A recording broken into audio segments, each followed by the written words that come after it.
Oke. Masuk ya? Sudah. Oke. Aku ganti backgroundnya dulu. Sebentar, aku jadiin kamu co-host dulu. Mbak, ini suaraku kedengaran jelas nggak? Suaramu kedengaran jelas. Suaraku? Iya, jelas kok. Oke.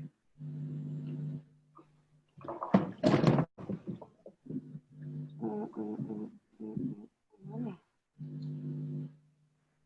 Aku ganti background dulu. Co-host bisa 2 kan? Bisa. Oke.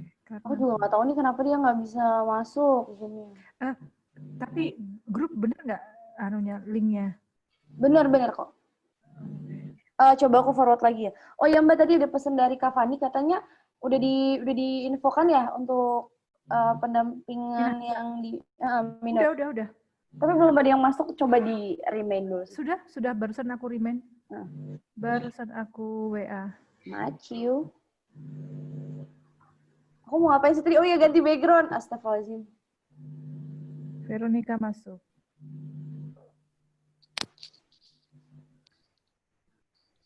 Halo. Bunda Veronica, apa kabar?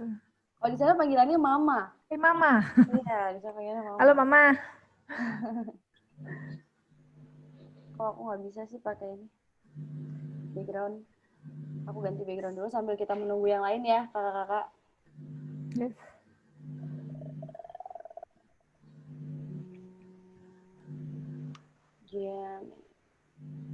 Mana ya? Bukan sih Denis. Bismillah.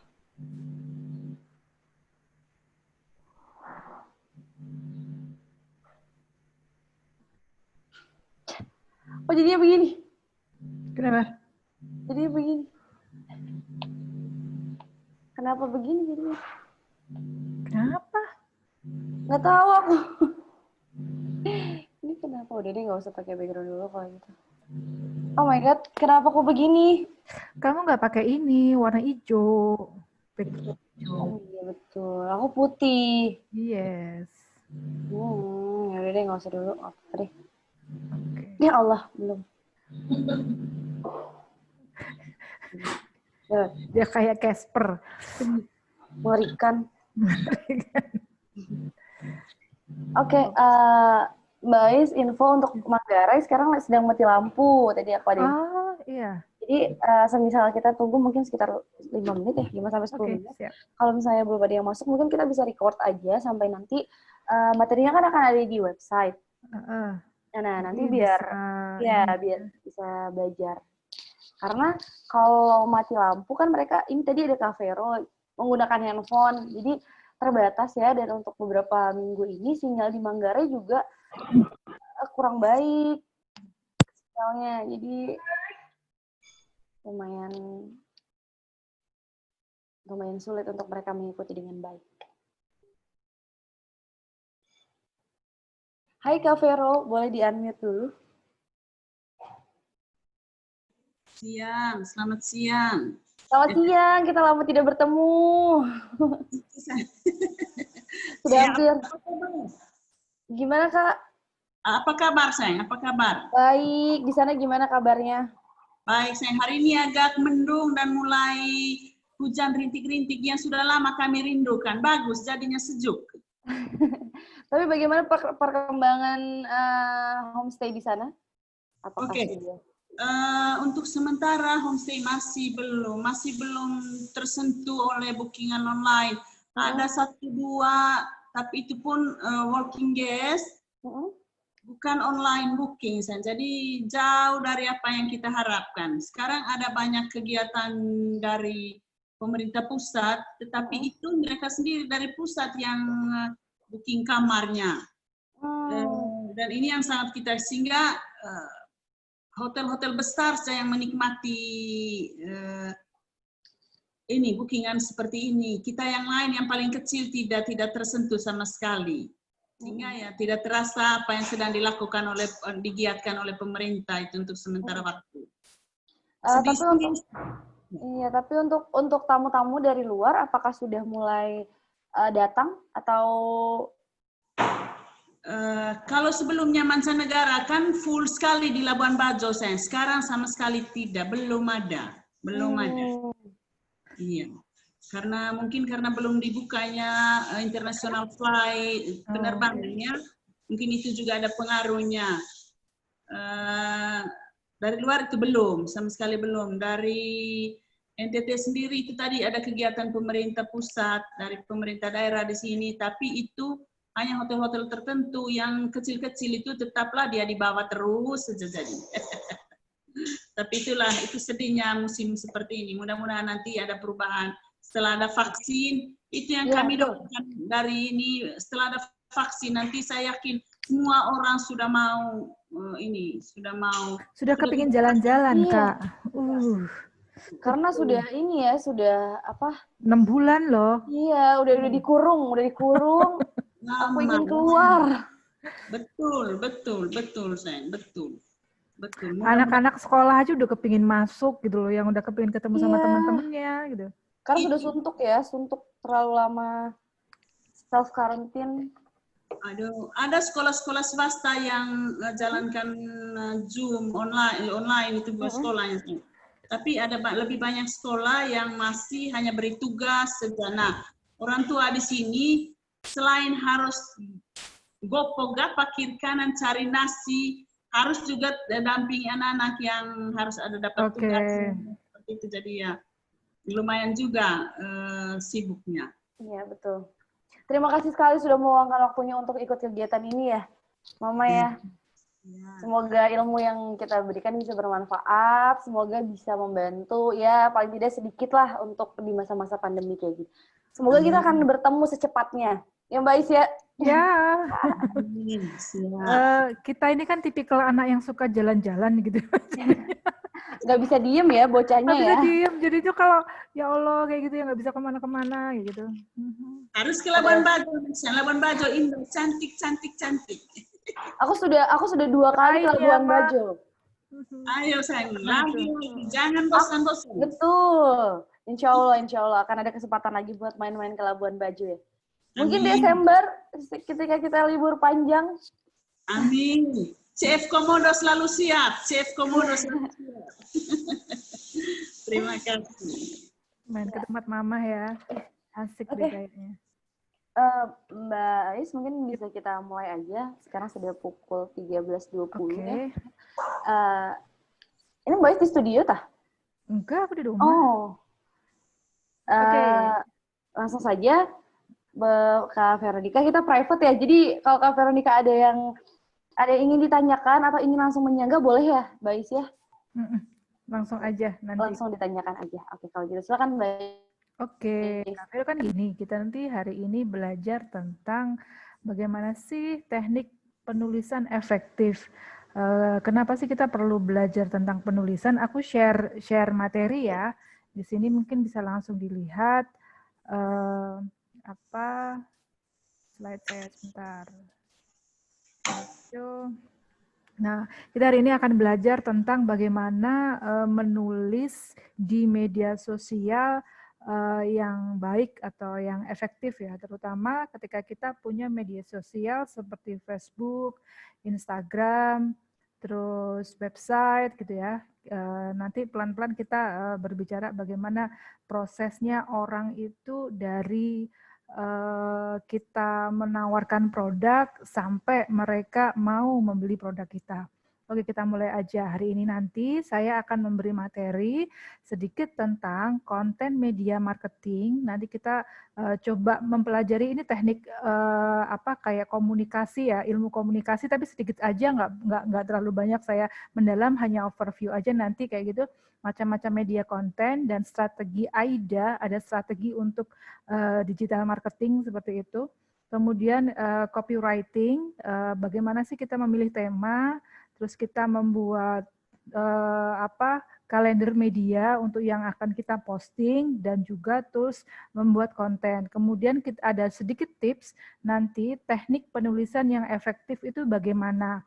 Karena saat ini semua orang pegang handphone dan melihat yang tertulis di handphone baik dalam bentuk gambar, tulisan, video kayak gitu kan. Orang saat ini itu kan lebih suka nonton video. Jadi kalau kita memiliki konten yang berupa tulisan, benar-benar tulisannya itu harus benar-benar menarik gitu. Jadi bagaimana tipsnya nanti kita sedikit berbicara tentang itu. Mama Veronica nanti kalau misalnya ada pertanyaan bisa langsung ini ya, open mic aja ya. Okay. Siap. Oke, pertama nih kita berbicara tentang digital marketing. Digital ini benar-benar memang cukup ampuh digunakan untuk pemasaran produk atau jasa kita. Memang kalau di Jogja itu cukup banyak ya pelaku-pelaku usaha sekarang mulai ke digital marketing. Terus jadi karena apalagi sesudah COVID ini pertempuran penjual, pertempuran pedagang yang berjualan di online itu udah banyak sekali gitu kan, sehingga kita benar-benar harus punya strategi bagaimana kita bisa membuat orang itu minimal dia ketika membuka sosial medianya itu berhenti gitu. Berhenti, maksud saya kan biasanya orang scrolling gitu kan. Kenapa di scroll? Karena mereka merasa tidak berminat dengan konten itu gitu kan. Nah, biasanya akan muncul sesuatu yang dia minati kalau memang itu tulisannya atau judulnya itu cukup menarik ya, sehingga dia perhatiannya langsung dia berhenti di satu postingan itu. Nah, itu nanti kita coba sedikit gali bagaimana sih gitu kan tekniknya seperti itu. Jadi benar sekarang ini masing-masing perusahaan terutama UMKM harus belajar mulai bagaimana membuat postingan yang menarik perhatian bagi pembacanya gitu ya. Ini ini beberapa yang bisa dilihat ya. Sedikit saya memberi informasi ya marketing yang mungkin kita dulu sudah pernah belajar ini. Ada website, ada SEM, saya tidak akan panjang lebar tentang ini. Ada iklan di ads gitu. Terus ada media sosial, FB, IG, ada iklan ads gitu ya, ads Facebook ads, kalau Mama pernah dengar ada IG ads gitu ya. Ada video. Jadi ketika orang mencari sesuatu di Google seperti itu, kita tuh saingannya tuh orang-orang yang juga melakukan hal seperti ini. Misalnya SEO itu orang menulis artikel dengan cara mencari kata kuncinya gitu. Itu sangat mempengaruhi dia untuk muncul di halaman pertama pencarian. Nah, kalau kita tidak punya ilmu tentang itu, berarti bisa kalah. Jadi, apalagi ketika kita search misalnya homestay di Labuan Bajo, kadang seperti itu. Mungkin bukan cuman Mama Veronica ya yang punya homestay ya, bisa juga orang lain yang ada di sekitar Labuan Bajo yang juga punya homestay. Bisa jadi mereka akan muncul di halaman pertama Google dengan cara mengiklan gitu kan. Ada online advertising ya, gitu, ads kayak gitu ya. Ada juga mungkin karena videonya, ada karena dia masang GMB, ada karena dia sering posting. Nah, itu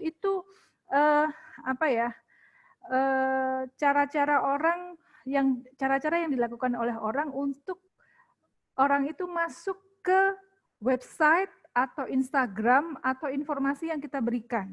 Jadi enggak serta-merta begitu kita punya IG, kita posting satu produk, lalu orang akan tahu dengan produk kita. Belum tentu seperti itu. Jadi memang harus di-maintain. Nah, ini sedikit sehingga kalau macam-macam konten yang harus dipersiapkan karena berbagai macam media tadi itu otomatis ada gambar, ada video, ada yang berbentuk tulisan. Tulisan ini bisa berupa artikel atau caption, yang biasanya disebut caption kalau di Instagram itu ya, atau kalimat-kalimat pendek atau kalimat-kalimat informatif yang menyertai sebuah gambar gitu. Nah, ini yang perlu disiapkan. Nah, sekarang ini saya sedikit menjelaskan tentang formula AIDA yang tadi saya sampaikan sedikit. Jadi, karena begitu banyaknya informasi yang diposting orang lain, di internet, berarti ini orang kan berlomba-lomba nih supaya orang yang melihat di internet itu masuk ke website kita, Facebook kita, atau Instagram kita, seperti itu. Nah, ini tuh ada prosesnya bagaimana orang bisa sampai dari tertarik sampai melakukan aksi untuk membeli sebuah produk. Jadi itu nggak gampang. Kalau di dunia marketing ya, istilahnya marketing, atau bisa juga ini dunia advertising, periklanan, atau ini ada proses di mana orang itu ketika punya produk belum tentu begitu dia berjualan itu langsung dibeli oleh orang. Dibeli sekali belum tentu besoknya dia beli lagi. Besok beli lagi belum tentu dia menjadi pelanggan setia. Nah, ada tahapan-tahapan di mana kita bisa mempertahankan pelanggan-pelanggan kita ini dari awal tuh. Kalau di dunia periklanan gitu ada namanya konsep AIDA. AIDA itu singkatan dari attention, interest, desire, action.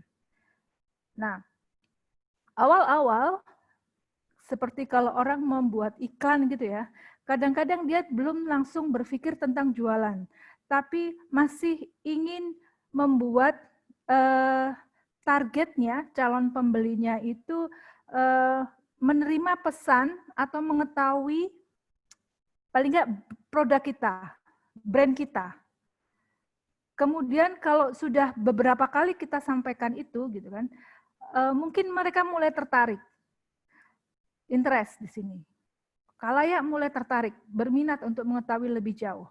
Jadi kadang misalnya seperti ini, kalau orang punya produk baru, misalnya rokok kayak gitu ya, lalu apa mobil gitu ya, bagaimana orang bisa langsung membeli itu pasti prosesnya panjang.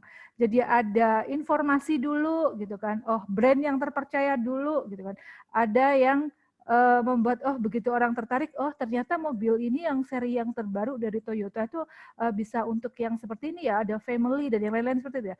Nah, ketika ditambah dengan informasi yang lebih lagi, orang bisa muncul keinginannya. Nah, baru orang itu bisa membeli. Contoh kata seperti itu.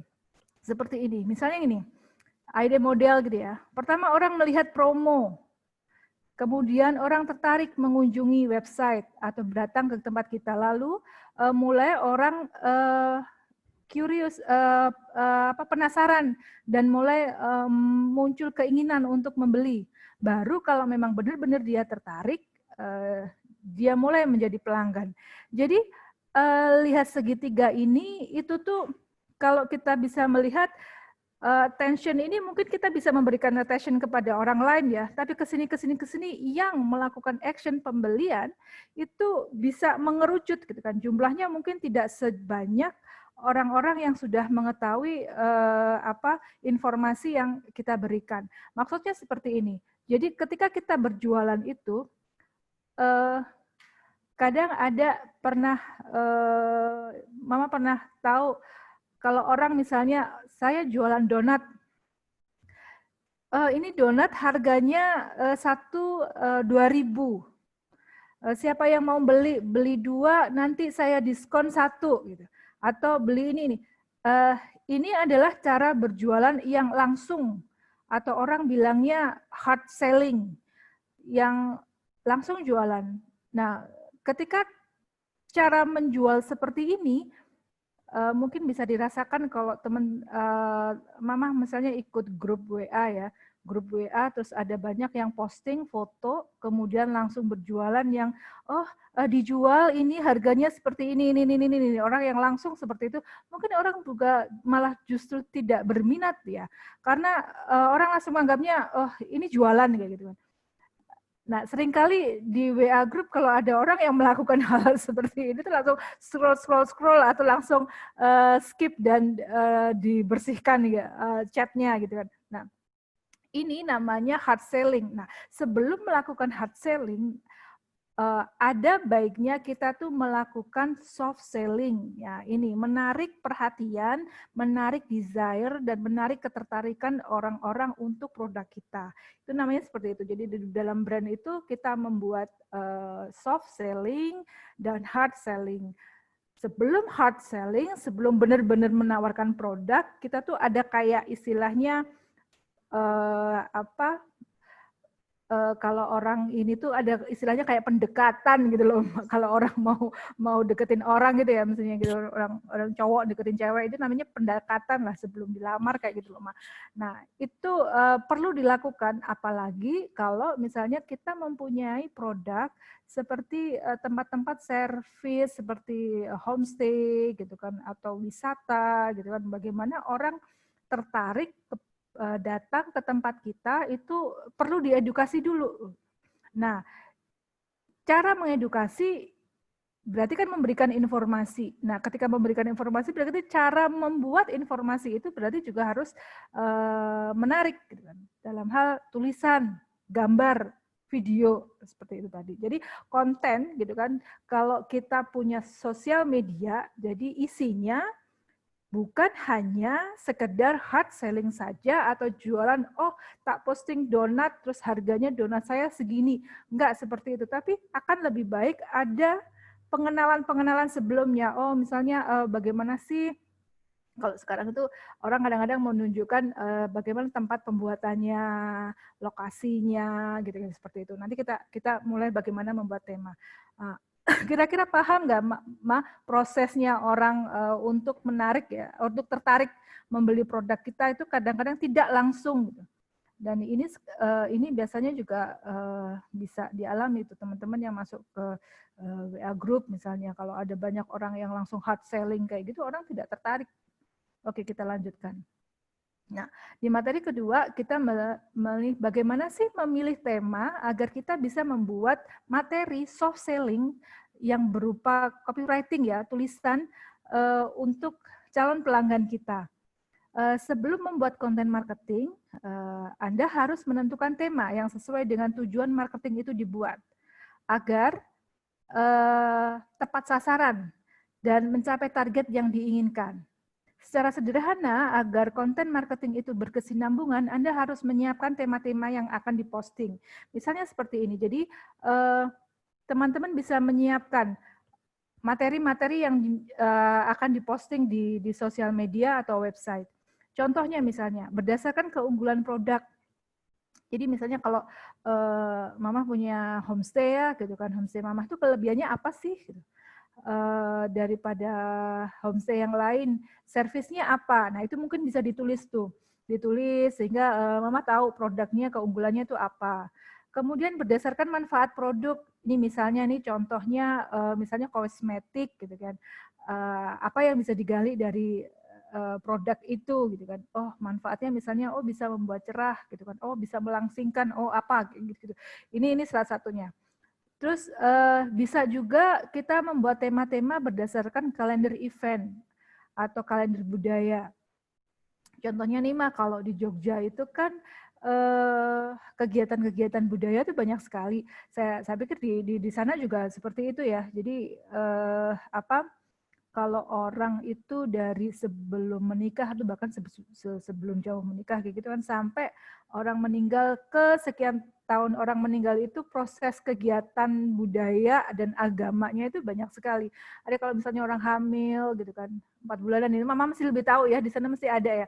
Nah seperti itu tuh yang apa istilahnya bisa kita jadikan topik atau tema untuk mengisi sosial media kita gitu. Nah, misalnya berkaitan dengan event-event nasional, tahun baru, 17 Agustus, hari-hari raya agama, misalnya Idul Fitri, Natalan, gitu. Nah, hal seperti itu. Nah, itu bisa dijadikan sebuah konten gitu ya. Kemudian contoh lagi materi-materi yang sesuai dengan produk Anda. Misalnya kalau ada varian produk, misalnya kalau ada bahan spesial yang dipakai oleh produk teman-teman yang lain dari yang lain gitu kan, bahan produk gitu kan.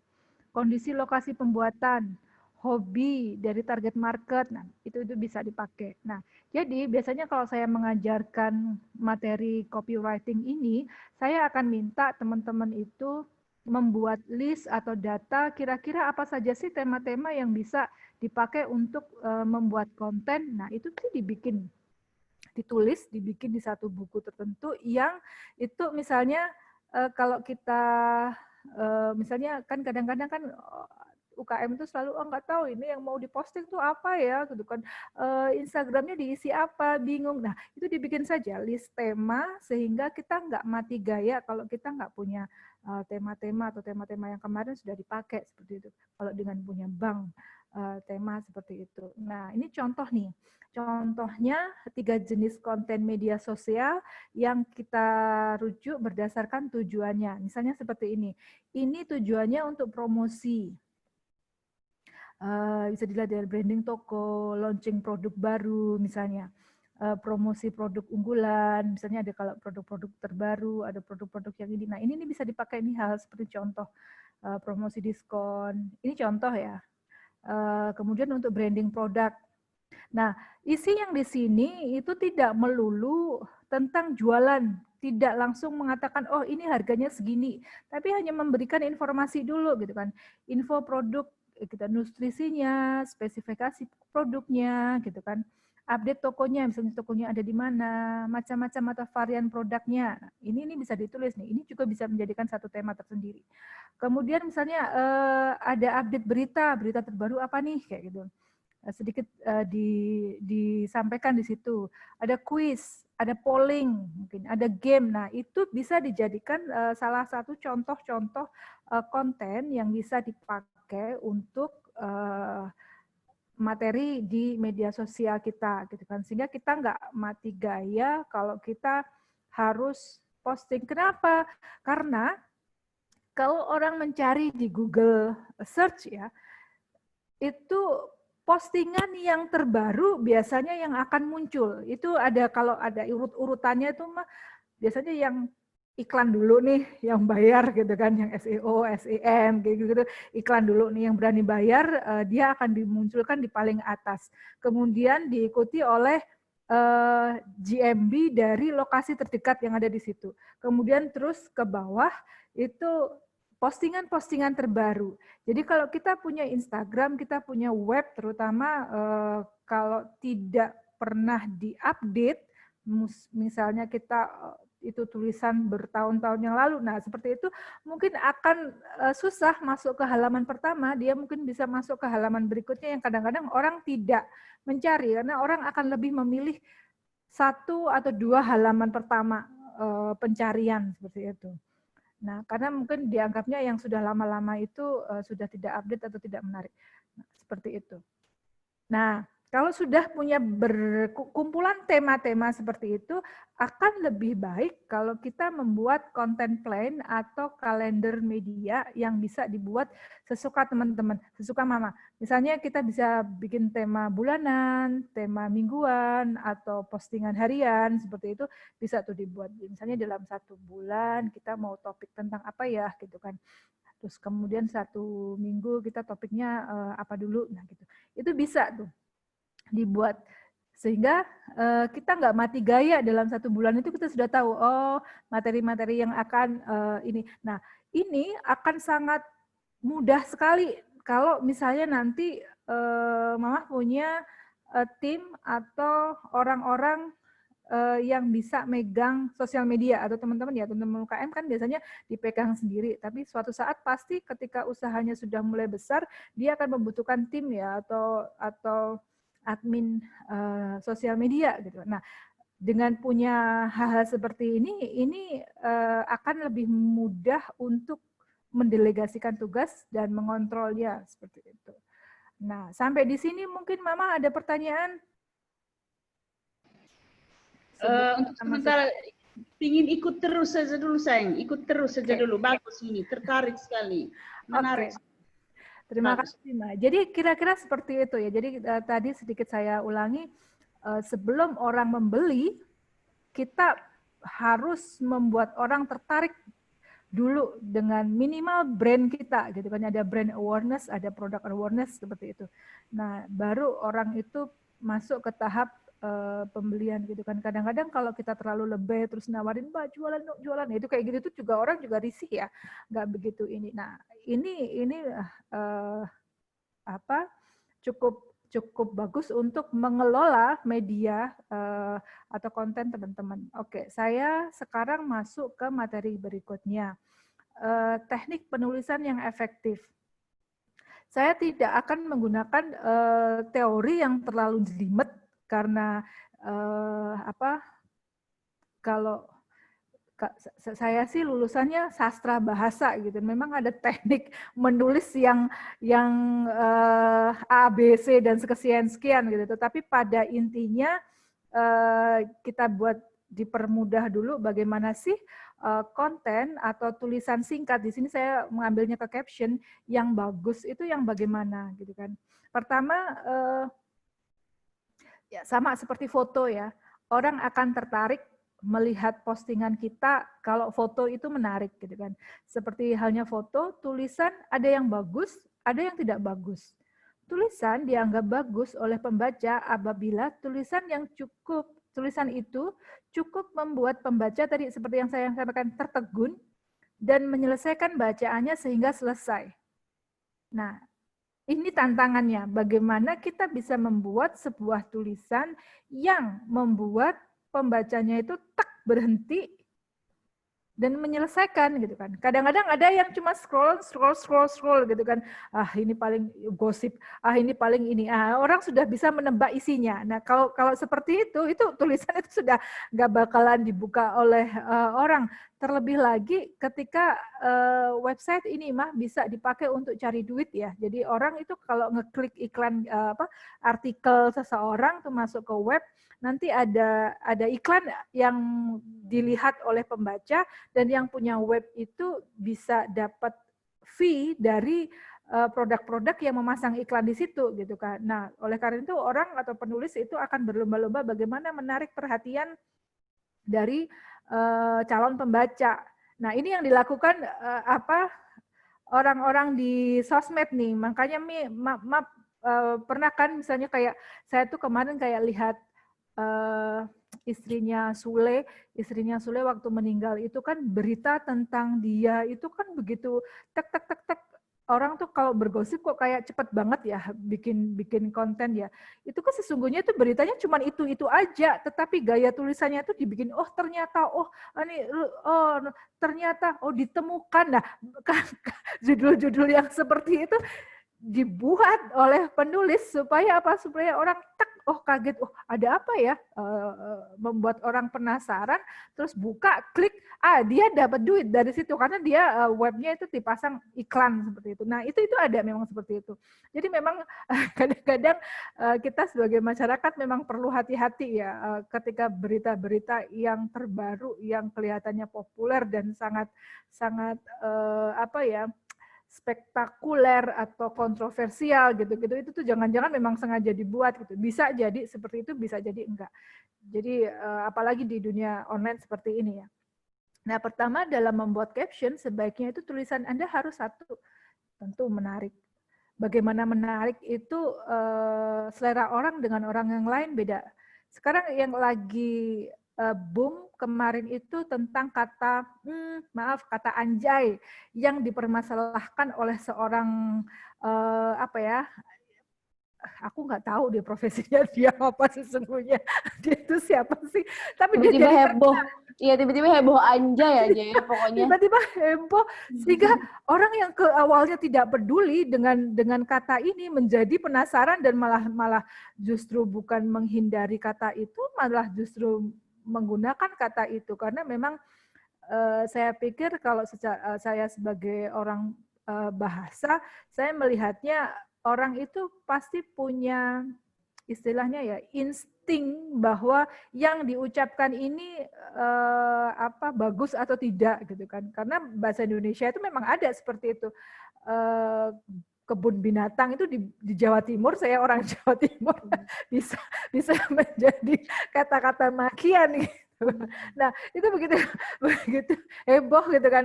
Sesungguhnya, oh kenapa? Nah, ini adalah satu produk tulisan yang dibikin heboh sedemikian rupa yang bisa dimanfaatkan orang lain untuk mengambil keuntungan di situ. Nah, menarik gitu. Dibuat menarik orang, oh lagi ngetren ini kata anjay gitu kan, sehingga orang bikin artikel-artikel tentang kata itu, padahal sesungguhnya itu biasa aja gitu kan. Seperti itu. Jadi menarik siapa gitu kan, kadang-kadang memang itu teknik ya gitu kan,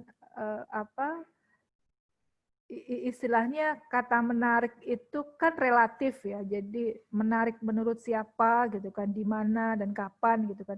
Kadang-kadang kalau saya merasakan itu memang di Indonesia itu kayak apa ya, ada waktunya gitu kan. Orang itu booming tuh pada waktunya gitu kan, mesti seperti Butejo saat ini gitu kan. Dulu film itu sudah dimulai sejak tahun 2018 ya kalau nggak salah. Itu nggak booming, anteng-anteng aja, tapi begitu sekarang gitu langsung booming dan dia terkenal. Mana-mana dibicarakan ya Mbak ya. Mana-mana dibicarakan. Nah, itu ada teknik-teknik tersendiri yang membuat orang. Dan sekarang semua orang mengambil keuntungan dari situ gitu kan. Dan bagaimana caranya? Oh, ternyata Butejo itu, oh ternyata, nah itu berita itu banyak sekali sekarang gitu yang mengambil kata Butejo gitu kan. Jadi kata yang menarik, biasanya tadi saya di sini memberikan contoh update berita, interaksi dengan pembeli dengan memberikan update berita. Yang kedua, enak dibaca. Nah, ini memang sangat relatif ya, tetapi kalimat-kalimat simple, informatif itu memang akan mudah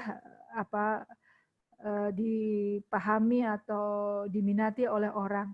Tetapi ingat, ini pun juga sangat relatif karena bisa jadi pembaca kita itu mempunyai tingkat literasi yang tinggi sehingga kadang-kadang informasi yang kita berikan itu bisa jadi ini receh, segmen atau apa.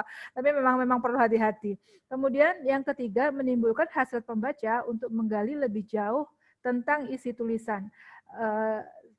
Saya suka nih baca novel online ya gitu kan. Kadang-kadang memang pintar sekali penulis itu membuat orang menjadi tertarik. Itu seperti kayak telenovela gitu kan. Atau seperti drama Korea gitu kan. Begitu scenes ini jadi, itu menimbulkan hasrat orang lain. Oh, aduh, sesi berikutnya apa lagi ya? Episode berikutnya bagaimana ya? Kayak gitu kan. Nah, itu menimbulkan hasrat untuk tidak selesai di paragraf pertama saja. Nah, itu ini. Jadi kalau misalnya orang membaca di paragraf pertama sudah bosen, itu nanti langsung di-scroll. Kemudian memiliki tujuan. Nah, tadi tujuan itu salah satu tujuannya yang tadi. Ini tujuannya untuk apa? Untuk iklan, untuk promo, untuk memberikan informasi, untuk memberikan edukasi ke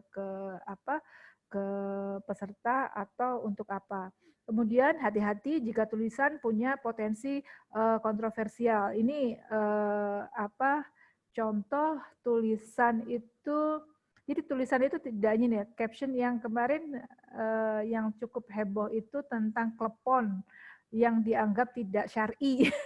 Saya juga ketawa. Makanannya bukan makanan baik aja. Bukan makanan baik ya gitu.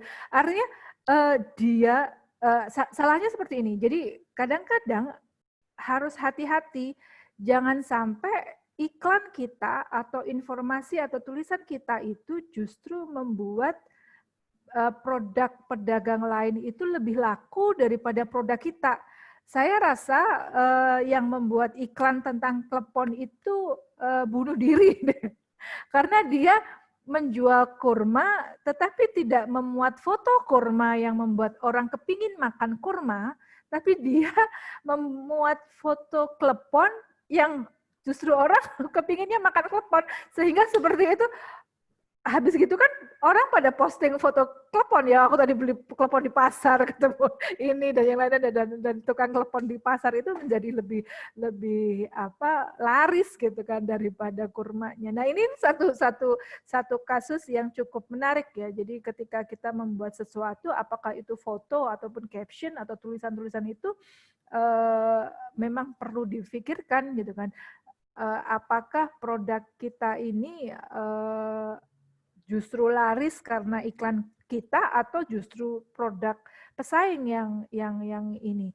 Misalnya saya pernah melihat apa ya iklan celana untuk perempuan tapi modelnya seperti rok gitu kan.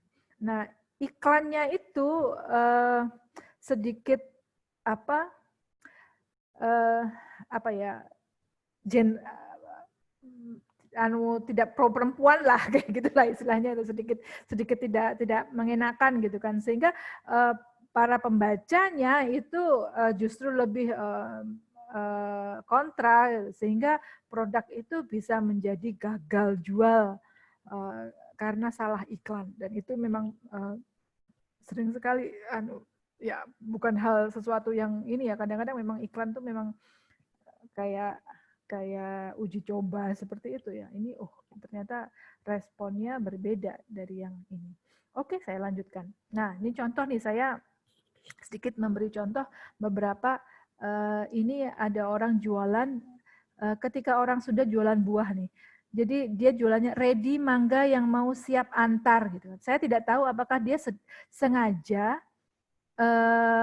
memposting buah stroberi tapi dia bilang jualannya mangga gitu kan, sehingga ini sampai di retweet dan di like banyak orang gitu kan. Bisa jadi dengan bisa jadi sengaja gitu kan, menunjukkan sesuatu yang bodoh-bodohan tapi kan orang jadi ingat dengan judul atau produknya dia gitu kan. Nah seperti itu bisa jadi ya dia jadi bumerang juga ya, itu kan buah stroberi, kok teteh bilangnya mangga, gimana sih? kelihatan ini seperti itu. Nah ada juga caption yang bisa memuat step by step tutorial sesuatu. Nah ini juga salah satu bentuk Mbak Ais, maaf dipotong. Ini ada Kak Antonia yang baru join. Oke. Kak Antoni, selamat datang. Iya. Karena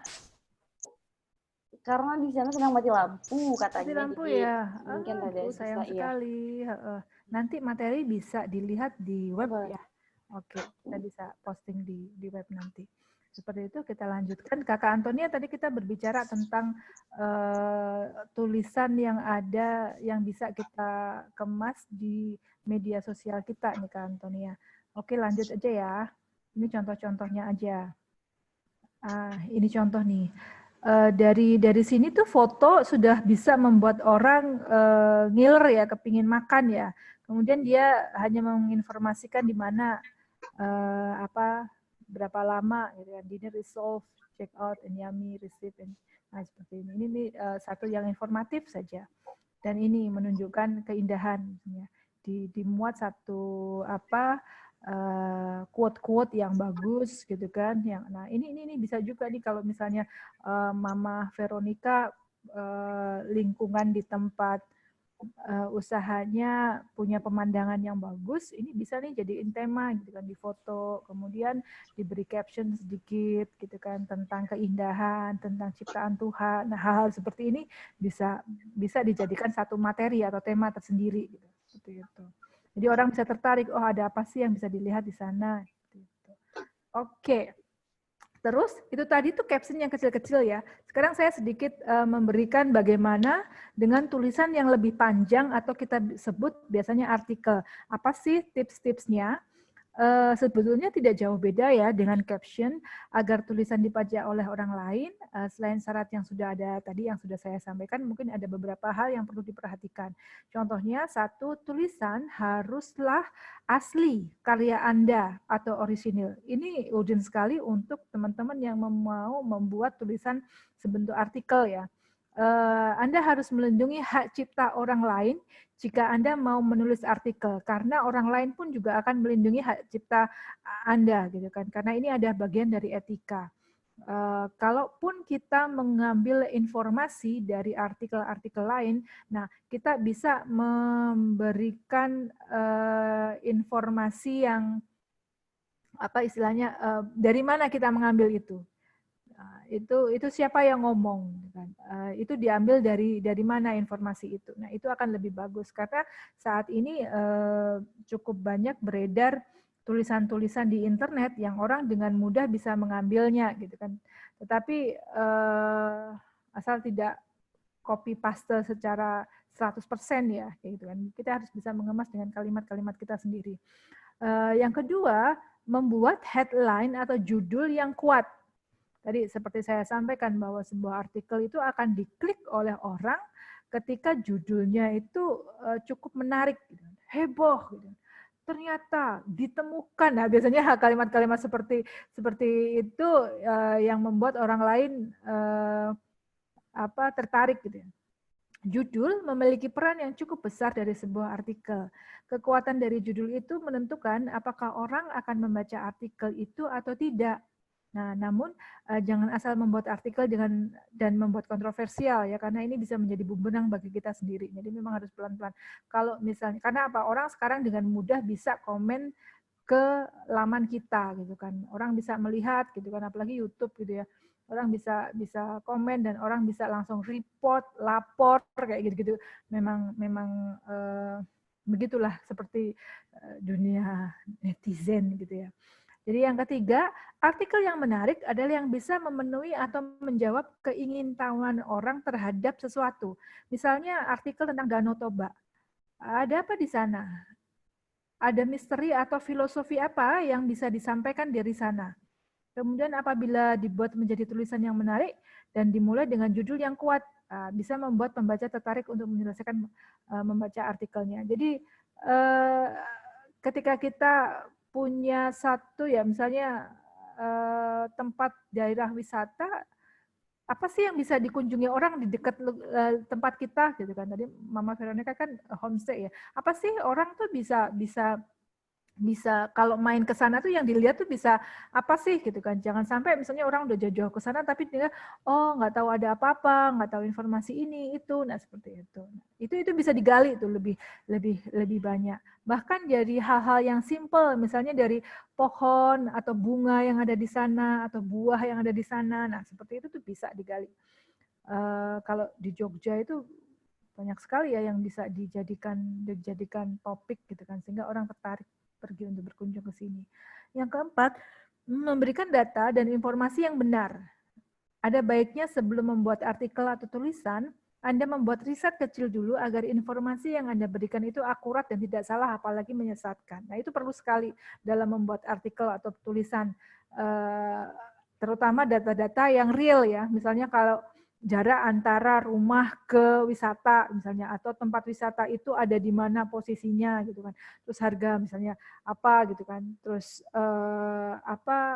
kondisi-kondisi alam yang real gitu kan, yang itu tuh harus menggunakan data-data yang benar, gitu, informasi yang benar. Misalnya kalau misalnya kalau keraton itu ada di dekat Malioboro misalnya, itu di Jogja ya.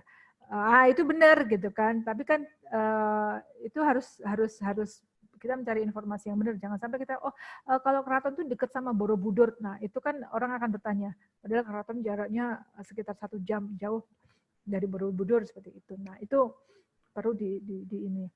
Yang kelima, konten yang menarik selain enak untuk dibaca oleh pembacanya sendiri juga bisa membuat pembacanya membagikan konten itu kepada orang lain. Nah, ini nih, bagaimana sebuah konten itu viral ketika tidak hanya menarik bagi pembacanya, tetapi juga dia ingin tuh secara sukarela membagikan konten itu ke orang lain. Nah, itu yang menarik gitu di situ, sehingga orang lain juga turut menikmati tulisan itu. Ini yang membuat konten menjadi viral atau tidak. Nah, yang keenam, mulailah menulis dengan hal-hal yang dekat. Nah, ini tips untuk kita mulai belajar menulis itu dibuat dengan latihan-latihan kecil-kecil gitu kan, membuat caption yang simple atau membaca punyanya orang lalu membuat sendiri gitu kan, dimulai dari hal-hal yang kecil, dari rumah misalnya atau lingkungan di dekat rumah seperti itu bisa dimulai untuk dijadikan latihan menulis. Nah, mungkin itu saja materi dari saya. Ini sudah hampir langsung jam 4 kurang 2 menit. Nah, Kakak Antonia dan Mama Veronica, kalau ada pertanyaan, monggo silahkan. Ini beberapa materi. Sebetulnya saya ingin memberi latihan sih. Misalnya kalau saya punya gambar ini, kira-kira Mama mau nulis apa ya? Nanti pertanyaan. Atau mungkin lebih ke pertanyaan dulu kali ya, Mbak ya? Tanya jawab dulu. Tanya jawab dulu. Mungkin untuk Kak Antonia yang baru join gitu mungkin masih bingung, boleh ditanya aja karena kita membahas tentang teknik penulisan di sini. Oke, saya stop share aja. Oke, silakan kalau mau bertanya. Tidak kedengaran. Tidak kedengaran? Dari kapan tidak kedengaran, Mama? Tidak kedengaran, Bu? Dari tadi atau sekarang? Halo, Mama? Halo? Halo? Oh, Mama kayaknya sinyalnya ini nih. Oh iya, betul. Sinyal. Oke, mungkin Kakak Antonia ada yang ingin ditanyakan?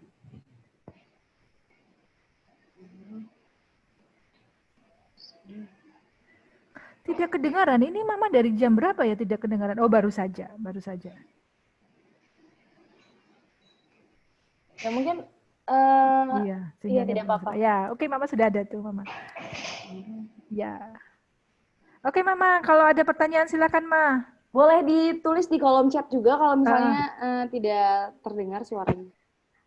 Karena pada dasarnya, Mbak, mungkin kita bisa tarik kesimpulan ya bahwa secara umum untuk menulis itu idenya bisa datang dari mana saja ya. Betul. Dan kita harus untuk membuat sebuah tulisan yang efektif, paling tidak kita harus bisa cari trik untuk orang-orang supaya seperti yang sudah dijelaskan oleh Mbak Is tadi ya, untuk supaya orang tertarik dan ini kayaknya seru deh kayak gitu. Jadi akhirnya orang membaca sampai akhir. Jadi kadang-kadang dibikin penasaran kayak gitu. Tapi terlalu bikin penasaran, terlalu lebay pun juga orang jadi bosen ya. Jadi overthinking ya. Jadi memang harus pas kayak gitu, benar. Karena yang saya tahu waktu itu ketika, mungkin share ilmu ya Mbak ya, nggak apa-apa ya, share sedikit. Nggak apa-apa, Dela. Karena kebetulan aku juga kuliahnya di bidang penulisan. Cuman bedanya, pasti beda lah gitu. Yang dulu ketika awal-awal baru menulis itu dikasih ilmu oleh dosenku yang sampai sekarang masih kupakai, yaitu adalah ketika mau menulis dan bingung mau nulis apa, coba rasakan semuanya. Kayak pakai beberapa indera. Misalnya, kamu tulis apa yang kamu lihat, kamu tulis apa yang kamu dengar, dan kamu tulis apa yang bisa kamu hirup, apa yang bisa kamu rasakan, itu semuanya kamu tuangkan dalam tulisan. Dosenku pernah bilang seperti itu sih. Betul. Itu kalau aku tekniknya seperti ini, Mbak. Jadi pertama-tama tuh biasanya kalau saya ngajar menulis itu kita lihat benda apa yang ada di depan kita, misalnya apel misalnya, atau ada pisau gitu kan. Nah, coba buat 3 kata dari benda ini tanpa menggunakan kata pisau. Misalnya, apa tanpa menggunakan kata apel. Jadi menggunakan kata-kata lain yang ini misalnya. Dalam satu kalimat misalnya, atau 3 kata, atau berapa satu kalimat. Nah, itu dilatih gitu kan. Jadi misalnya ada matahari. Buatlah kalimat tanpa menggunakan kata matahari. Nah, itu nanti akan lama-lama terbiasa gitu kan. Mengeluarkan kalimat-kalimat yang lebih banyak seperti itu. Jadi tidak saklek. Kadang-kadang kan memang bahasa itu feeling ya gitu kan. Tertariknya seperti itu. Mungkin ada pertanyaan? Kak Vero? Karena nanti juga kita akan share ya. Video ini akan di-share di YouTube nanti, linknya akan saya share, dan materinya juga akan ada di web ya. Dan tapi Mbak Ais mohon maaf karena kakak-kakak ini keterbatasan sinyal karena di Labuan Bajo beberapa waktu ini sinyalnya sedang jelek. Iya, boleh minta share langsung aja lewat WhatsApp karena kalau pas buka web itu kan butuh sinyal yang lumayan stabil. Jadi materinya ya. Oke, siap. Biar bisa belajar di mana aja. Oke, gimana kakak? Kalau nggak ada pertanyaan mungkin bisa ada yang mau disampaikan lagi, Mbak? Oke, sudah cukup. Mungkin jadi satu aja buat Mama dan juga buat Kakak Antonia, kalau bisa sebelum semasa COVID ini justru banyak-banyaklah menulis tentang apapun yang ada di sekitar dengan produknya Mama. Labuan Bajo ya misalnya Mbak gitu ya. Kan. Jadi nggak masalah gitu kan, belum ada tamu nggak masalah.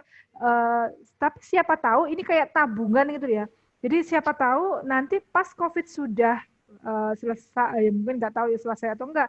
Artinya ketika penerbangan sudah mulai dibuka, kita tuh sudah start duluan gitu kan. Jadi startnya itu kita tidak menunggu ini dibuka. Kalau ini menunggu dibuka, sayang dong kita udah ketinggalan, maksudnya ketinggalan momennya gitu kan. Jadi bisa kita mulai dari sekarang, diposting seperti itu aja, sambil orang biar bisa lihat supaya naik juga tuh sosial medianya.